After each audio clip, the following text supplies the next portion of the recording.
Thursday night, the defense is scheduled to be announced at Lambeau Field for the Lions game. That's wonderful. That's great. Rashawn Gary deserves the hero's ovation he's no doubt it's going to get. And a lot of people are saying, man, been nice to get Jordan Love that pop after that fourth quarter comeback. More on that in a second. Aaron Nagler joins us now. He's brought to you by Miller Lite, Orthopedic Associates of Wisconsin. There is a difference. And by Rogers Behavioral Health. Good morning, Mr. Nagler. How are you, my friend? Good morning, Czabe. Morning, boys. How we doing? We are doing good. We are also live. You are looking live at this segment on Facebook and YouTube. Search for 97.3 The Game to watch our pretty faces God help us all. Actors No right doubt. now. So you've warned us. You said, just so you know, I will be insufferable if Jordan Love is good because you have been lurking. Yes, sir. For 3 years, Number of years now. Yes. Question.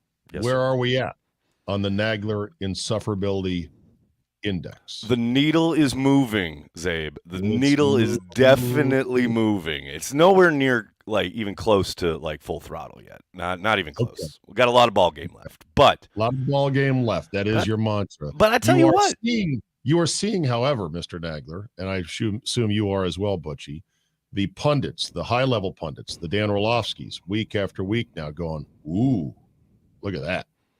Whoa. Look at here. Looks like Mahomes. Look at that.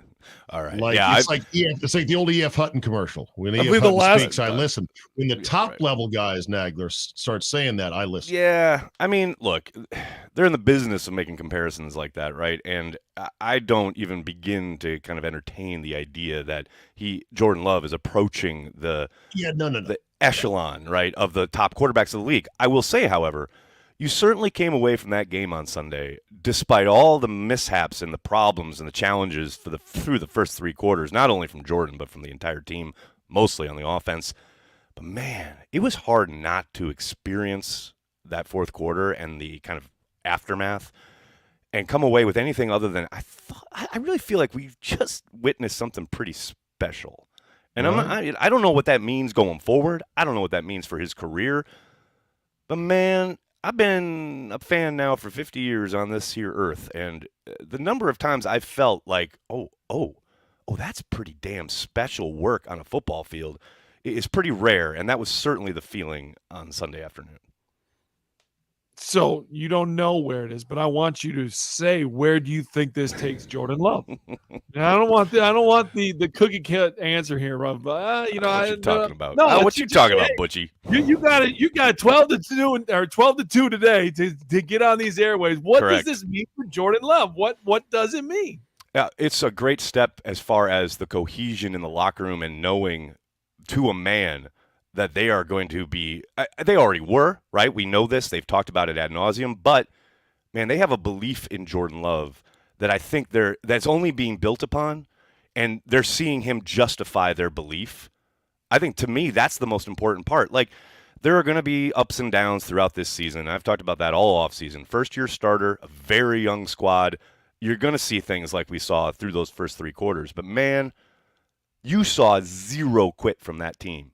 And I've certainly seen teams in that situation shut it down, not just in Green Bay, but across the league, right, throughout the history of the game. And there was zero of that. I mean, you love hearing Coach talk about Darnell Savage coming up to him at some point in the third quarter and go like, don't worry, we got you, Coach, after another failed offensive series. There's just a cohesion here that I'm not saying it's been missing, but it certainly feels revitalized as far as the whole core being together. And Jordan performing the way he did down the stretch of that game, again, it only strengthens that belief. Yeah, I said it early enough, and obviously, Czabe and Josh made fun of me for this take, but I said it's a season-saving win in the fact that you go, instead of possibly going 1-3 before the bye or 1-4 before the, now all of a sudden you've done, that's a built-in win that you can feel good no matter what happens Thursday. You can feel good with where you're at. You can sit there at 2-2 and feel pretty confident heading into Vegas, or you can go 3-2 heading into your bye if you beat. You're sitting in a really good spot. If you lose that and you sit there and you go 1-4, it's a whole nother feeling. It's a whole different feel in the building. It's funny you say that too, because I saw that play out kind of real time in our live chat, we do our watch parties, right? And there's a live chat going on.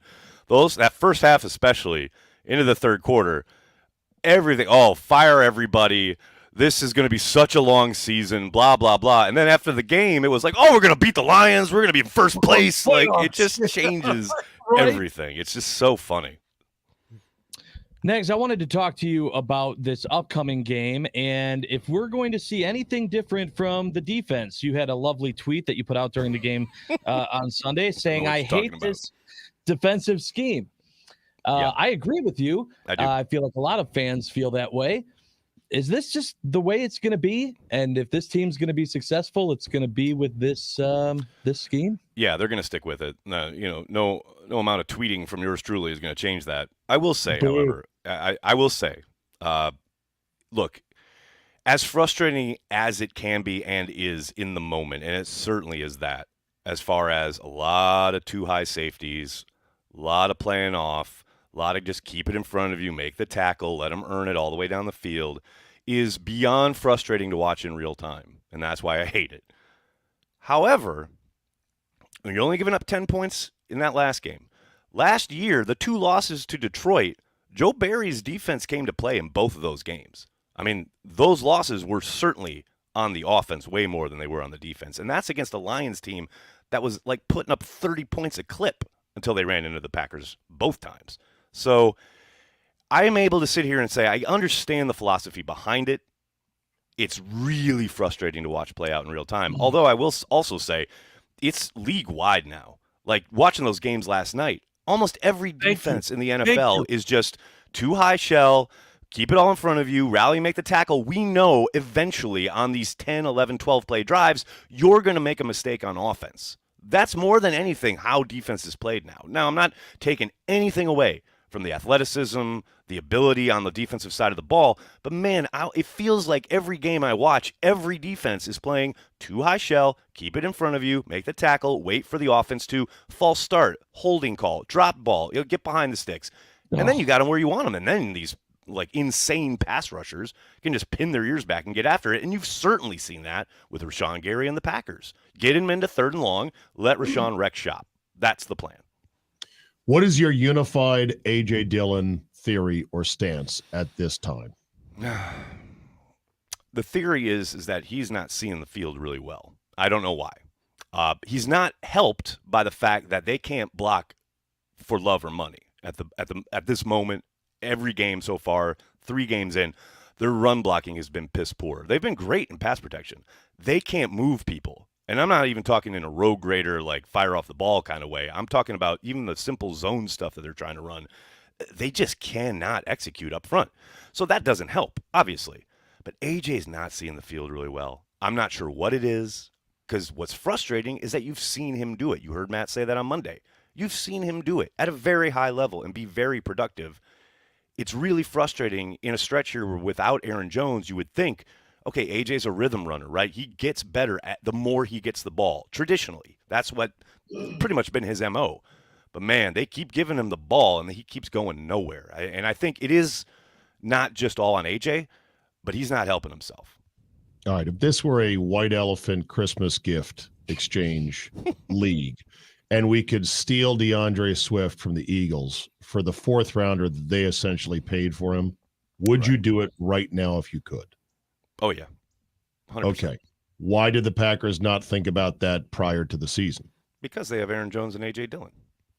Well, A.J. Dillon's not dynamic enough for a lot of us. My unified theory is nice guy, interesting concept, right? wear Just down the another opponents. I mean, where's the burst, the wiggle, the elusiveness that most modern NFL backs have? He's a throwback. And here's like Larry Zonka reincarnated. Nobody else has one of them. Nobody else has a guy like Dillon. I agree. Now, here's the issue, is when they took him in the draft in the 2nd round, as everyone will remind you, they clearly had the vision of he is going to continue to develop and or improve over his time in Green Bay. That has not happened.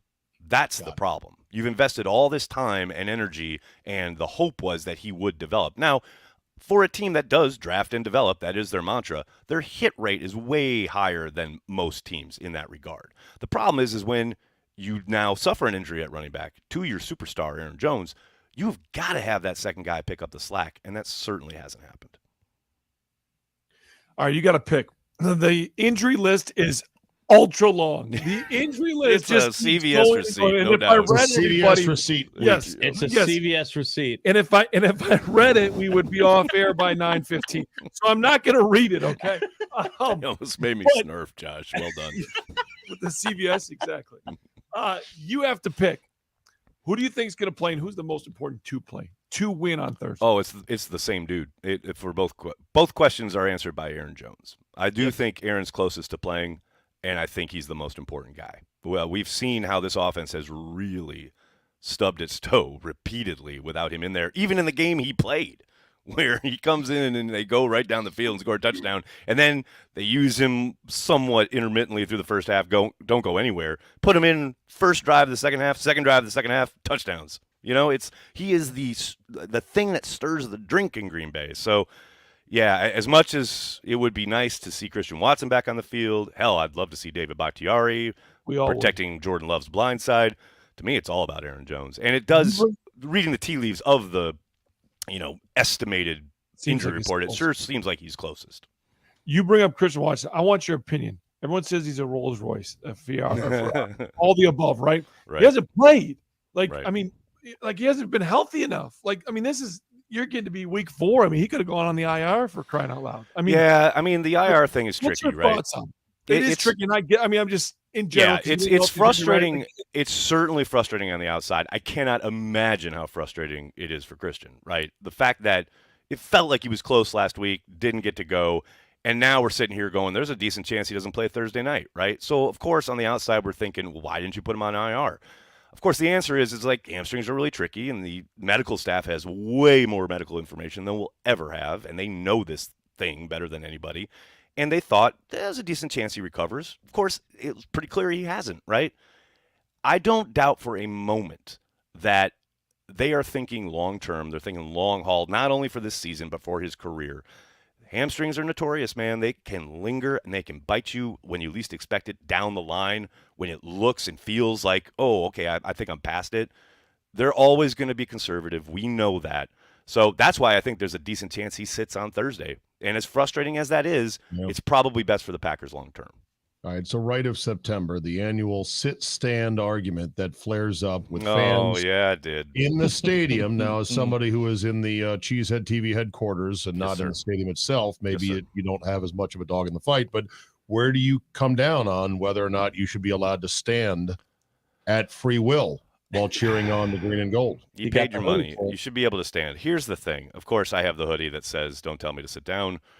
My issue here is just the tone has gotten pretty nasty between the youngsters and the olds, right? Like, as far as I've seen a lot of the discussion on social media, and it's like, man, I remember my grandma and grandpa had those seats. My grandma went to the Ice Bowl, kids.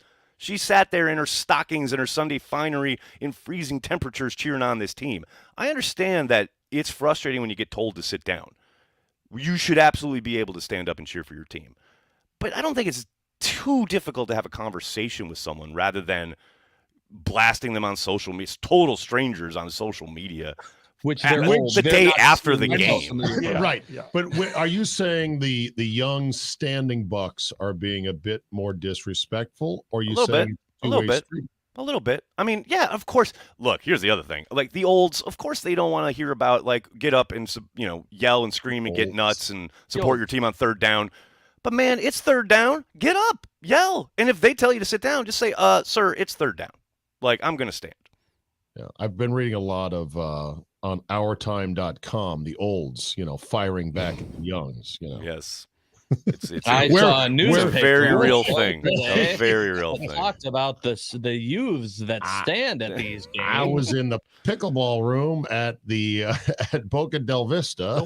Speaking of youth, Czabe, I saw you getting the crowd fired up over there at Ray Nitschke Field the other day with Janet. That was dope. Yes, so fun. So our girl Janet Wilson, who does a podcast herself, has a pretty good following, 16,000 followers on Twitter. Apparently got into some trouble, boys, for the video that we staged for her whooping up the tailgate because she said a tiny little teensy PG non-13 word. Who cares? Yeah. And somebody thought they saw her flip the bird, which you say, Josh, she did not. Check the fingers. Yeah. Check Check the the fingers. Right. Let's go to the videotape on this. Let's go to the video. I don't know what she does Monday through Friday. She's a school teacher. Okay, school teacher. Social media, Nags, as you know, it's such a double-edged sword. Yes, sir. I want to give people who are in the space the love and the juice that they deserve. So Yes, when we sir. shoot a video like this, I make sure to say, what's your handle? Right. I hate, though, the downside of it, of the inevitable ninnies. Yes, That's the not in the nitpickers, the joy Yes. suckers, the really have to go outside and touch some grassers. Yes, 100%. They are the worst. Yeah, but no, she's got a great tailgate. They're a really great group of fans, of which there's many, many groups of fans. And we're going to go see as many of those fans as we can Thursday Yes, night. sir. Yeah, There and you all go. season. There you go. Yeah, Be on the maybe- lookout for the Cheesehead TV crew. We got all sorts of tailgate content coming your way I all love it. throughout the season. really? A lot of fun. Okay, good. A lot Hopefully of we fun. run into each other. I don't think we'll run out of people to talk to at tailgates. Exactly. That would be bad. The supply far What outside the demand, no doubt. All right, since they came back to beat the Saints tonight, Thursday night's game is not a must-win. What is Thursday night's game? Oh, it's a litmus test for their toughness and or ability to stand up to Dan Campbell's crew. I mean, you heard. I think this one's a little special for Matt. Is it and a or revenge personal. game? Is it a measuring I don't- stick game? it's a measuring Is it a stick game. have it game? Is it a can't lose game? I I don't think see it's a it. gotta Gotta have have it. it. Gotta have it? It's a measuring stick game because this team has beat them up. This team has beat them up the It's going last to 3 be times tight they've in this played. division. You need to beat the Lions. Win this game. I agree. I'm sure you guys are aware that Amon-Ra St. Brown is becoming that dude. Yeah. He sure is. He Came has into the been. league on a mission saying disrespect. He kept the Why names couldn't of our all. St. Brown become the dude? I know, right?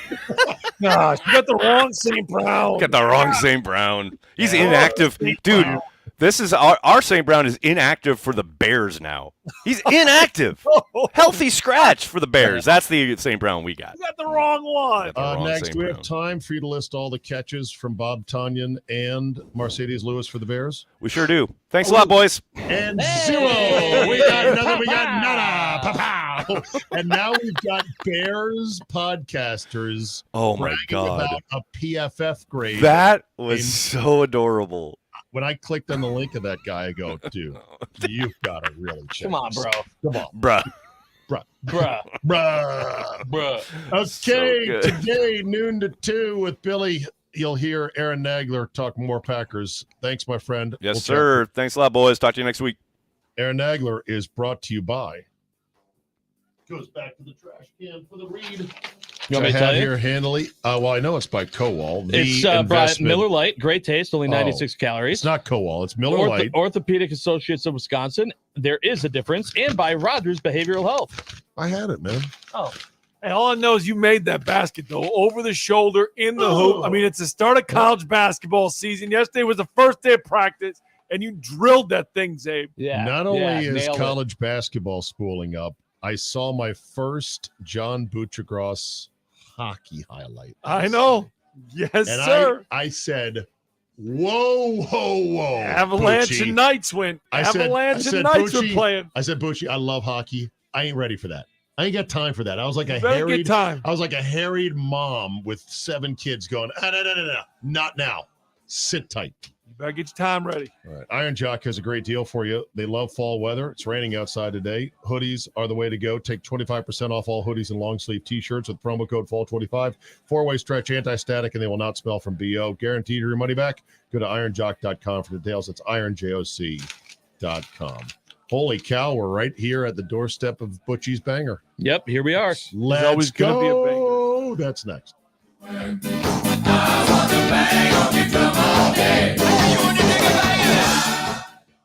We love all of our listeners. Don't you love a good listener? Great Midwest Bank's loan officers are great listeners who let your needs lead the way, connect you with a loan that fits your particular goals. Kathy Begans, a loan officer at the Chilton branch, makes sure customers' communication preferences are met so they have a positive experience. One of her customers said, Kathy was easy to work with. I was able to do most of the communication through phone or email, which I prefer. That's part of what makes Great Midwest Bank so great. Their team listens to your needs and strives to make you feel comfortable. Call, click, or stop in at your local GMB today, or visit greatmidwestbank.com to learn more.